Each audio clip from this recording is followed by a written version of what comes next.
Welcome to Deep Dive. Today we're getting into Sam Vaknin's ideas about narcissism in politicians, Mm. especially looking at his comments on Donald Trump based on various interviews and discussions he's been in. Right.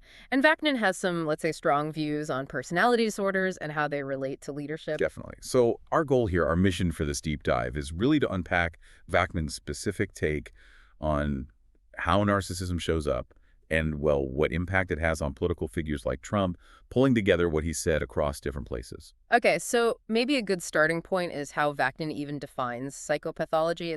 It's not quite standard. No, not really. Right. He talks about how the classifications are changing, right? Like Yeah. the DSM moving towards the ICD-11 idea of just one underlying personality disorder. Exactly. And that feeds into his larger argument. He makes this distinction, you see, between what he calls actual biological or neurobiological conditions, things like schizophrenia, autism, maybe ADHD. Things he sees as genuinely medical. Right. And then pretty much everything else. Most other mental disorders, he argues, aren't really clinical entities in the same way. They're more, well, dependent on culture, on context. They reflect values, beliefs. So not objective illnesses. That's his point, which leads him to say, pretty bluntly, that clinical psychology is basically a pseudoscience. Wow. Okay.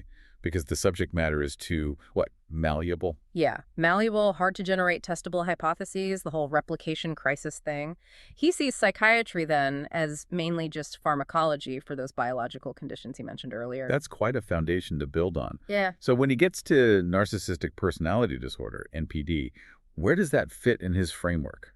Well, for him, it's fundamentally relational. It's a relational disorder. Meaning it only exists in interaction. Pretty much. You can only really see it, diagnose it, understand it in the context of how that person interacts with other people, take the narcissist out of the social context, and the diagnosis itself becomes sort of questionable in his view. Okay, that's interesting. But then he throws in this curveball, doesn't he?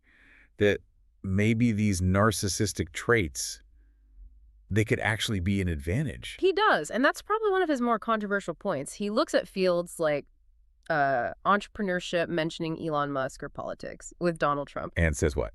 Yeah. That the narcissism helps them. He suggests it can be a positive adaptation in those specific contexts. You know, the extreme confidence, the drive, maybe even the ruthlessness. It can contribute to success, to gaining influence. He even sketched out a hypothetical chat with Trump, right? Where Trump argues his case. Yeah, he imagines Trump basically saying, look, this narcissism you talk about, it's worked for me. It's why I achieved what I did. That unwavering self-belief, that grandiosity, Vaknin suggests it fuels ambition, helps persuade people. And he connects paranoia to it, too. Right, as a kind of inflated self-importance. If you think everyone's focused on you, even negatively, it still feeds that sense of being central, you know? So it's relational, maybe adaptive in specific arenas. Yeah. But then Vaknin zooms way out, doesn't Right it, here. to society itself. He does. He talks in one discussion with Ginger Coy about Western civilization being in a state of narcissistic collapse. Narcissistic collapse. What does that mean, like, for a whole civilization? It means it can't sustain its old self-image, you know, the grand ideas of superiority, progress, whatever it was. It's cracking.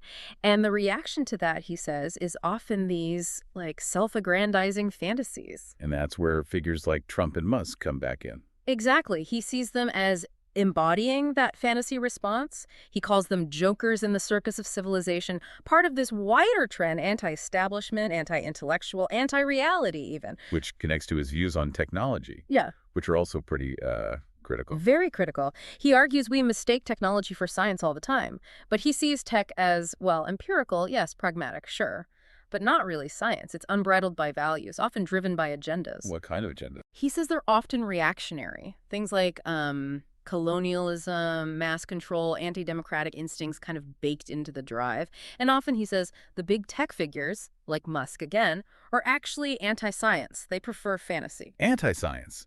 But they build rockets and AI. Mm. How does he square that? He sees it as more like advanced tinkering, driven by ego and fantasy, rather than a deep respect for scientific method or fundamental understanding.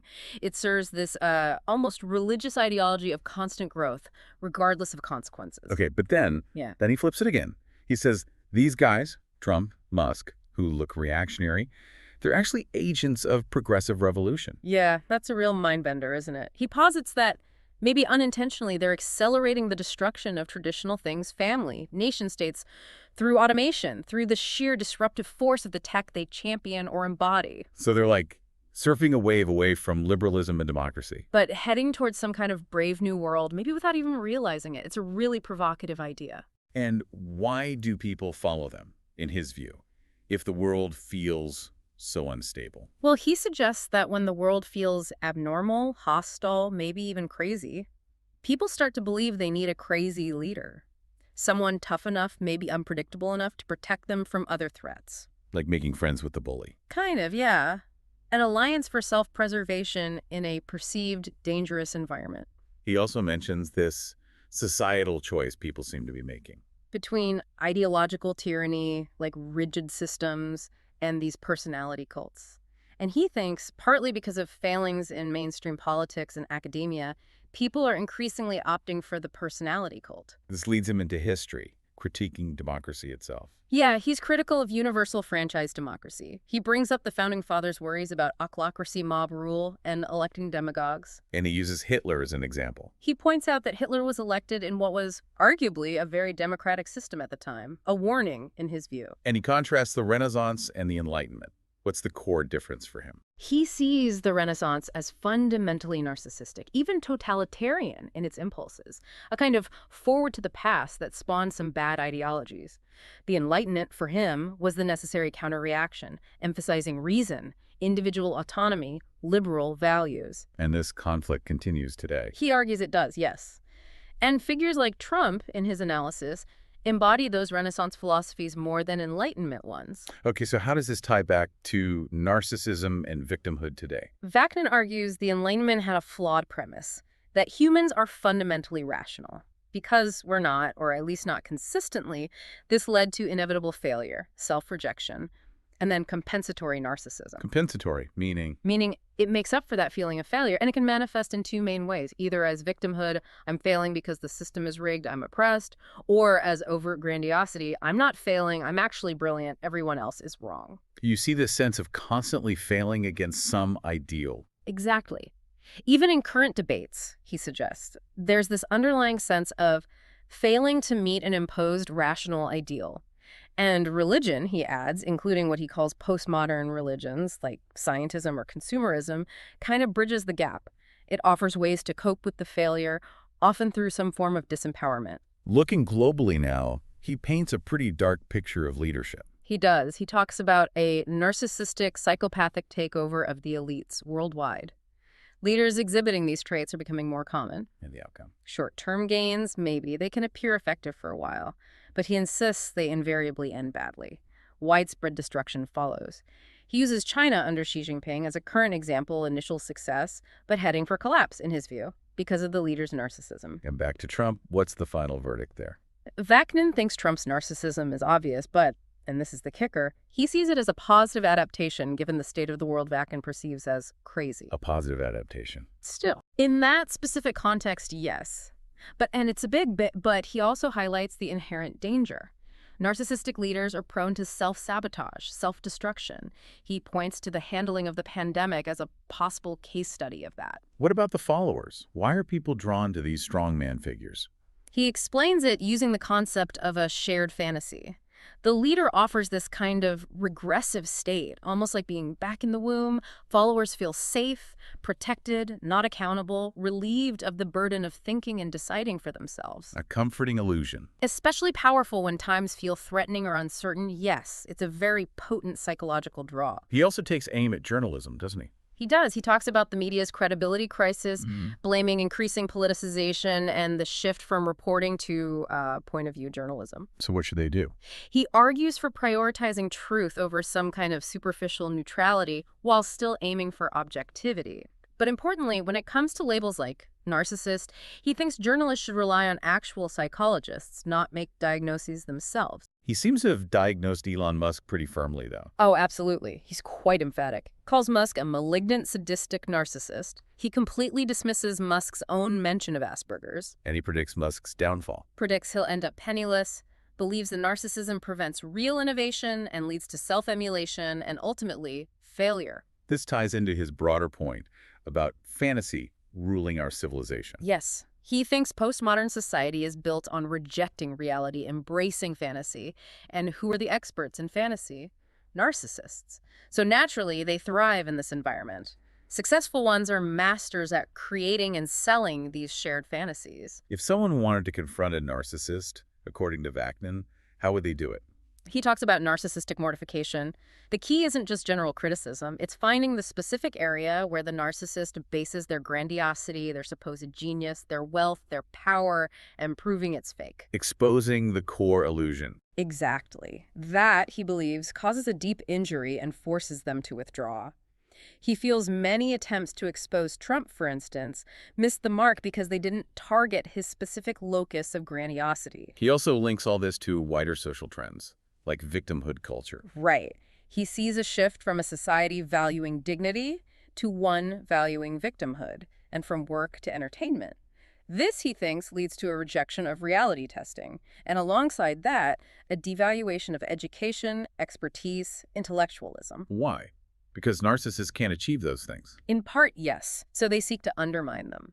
This leads to what he calls truthism, the idea that my opinion is just as valid as your fact or an expert's knowledge. It erodes trust in institutions, in gatekeepers. And this comes from the narcissist's own nature. Vaknin says because the narcissist is fake, deep down, they project that onto everyone else. They assume everyone is fake, manipulative, untrustworthy, which, makes building a shared reality pretty difficult. And he thinks this is becoming more common. He suggests there's been a significant rise in narcissistic traits, starting younger and younger. He points a finger at technology, partly the unhealthy empowerment it can give kids without the corresponding maturity. Which brings us back to autocracy. A narcissistic population is more drawn to it. That's his argument. If the population feels regressed, failed by Enlightenment ideals, they're more susceptible to the strongman, the dictator figure. They identify with that perceived power. And he sees narcissism playing out differently on the left and right. Yeah, he draws a distinction. On the left, he often sees it as more covert, maybe based on what he calls extortionate victimhood. On the right, perhaps more grandiose, more overt, with a victimhood that's maybe more functional, action-oriented. He also thinks Trump specifically triggers the narcissism on the left. What is competitive victimhood? It's basically people seeking out victim status because it serves a psychological need. It provides self-regulation, narcissistic supply. He sees this in activist movements sometimes and warns that actual narcissists and psychopaths can infiltrate the leadership. He mentions Greta Thunberg in this context. He does, calling her an example of an itinerant narcissist, someone driven more by exposure and attention than deep commitment. Again, it's important to stress this is Vaknin's interpretation. And social media's role in all this. He thinks it fuels a sense of unearned expertise. You get headline knowledge, access to information, but not deep intimacy with the subject. This leads to dogmatism, intolerance. Everyone thinks they're an expert. Right. A malignant egalitarianism, he calls it, where opinion equals fact, undermining real expertise. Conspiracism, too, he links to narcissism. Seeing conspiracies everywhere is a feature of paranoia and rejecting established knowledge. So even if these autocratic leaders sometimes align, it's fragile. Very fragile, generally speaking. Yeah. Their egos conflict, their inherent flaws eventually undermine things. Despite occasional cooperation, their projects often end in ruin, partly because of who they are. He uses Musk's interventions in his own companies as examples of this destructive pattern. And the final outlook, according to Vaknin. It's pretty bleak, frankly. He sees these autocratic leaders and the narcissistic civilizations they represent as ultimately destined for self-destruction. The problem is they can take a lot of people down with them in the process. We've certainly delved into Sam Vaknin's very compelling, sometimes quite provocative perspectives on narcissism, leaders like Trump, and broader societal trends. It draws on psychology, history, his views on power. Yeah, it's a unique lens for sure. We hope this deep dive gave you some maybe surprising insights, perhaps a few aha moments, just offering Vaknin's way of looking at contemporary politics. And it definitely leaves you with a question to think about. How does factoring in these psychological dimensions, whether you agree with Vaknin's specific takes or not, how does it change how you engage with or just understand the political world around you? Something to mull over. Thank you for joining us on this deep dive. See you next time on Deep Dive.